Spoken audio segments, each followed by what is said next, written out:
আসসালামু আলাইকুম। আজকে আপনাদের সাথে একটা চমৎকার স্ন্যাক্স আইটেম শেয়ার করব। সেটা হচ্ছে এগ ভেজ কাটলেট।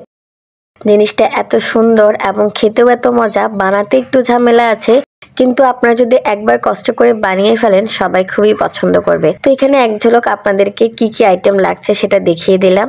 এখানে আম্মু ব্রেডটাকে একটু নরম করে নিয়েছে পানি দিয়ে। তারপর এখানে ডিম গ্রেট করে দিয়েছে, টমেটো, পেঁয়াজ, কাঁচামরিচ, ধনিয়া পাতা, সবজি হিসেবে ফুলকপি এবং গাজর।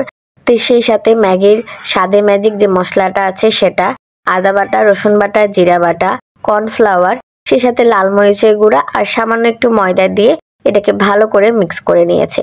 তারপর হাতে এটাকে কাটলেটের শেপ করে ব্রেড ক্রামে আম্মু এটাকে কোট করে নেবে। খুবই সুন্দর, আমরা যেরকম আলুর চপ বানাই বা কাবাব বানাই ঠিক সেরকমই, তবে পুরটা একটু অন্যভাবে বানাতে হবে আর কি। তো এই তো আমাদের আস্তে আস্তে কিন্তু কাটলেটগুলো বানানো হয়ে গেছে।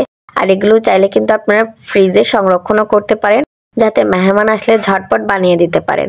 তো এখানে আম্মু একে একে ভেজে নিচ্ছে, একদম লো ভলিউমে হালকা গরম তেলে আস্তে আস্তে ভাজবেন, তাহলে উপরে লেয়ারটা একদম ক্রিস্পি হয়ে যাবে। তো এই তো আমাদের রেসিপি ডান।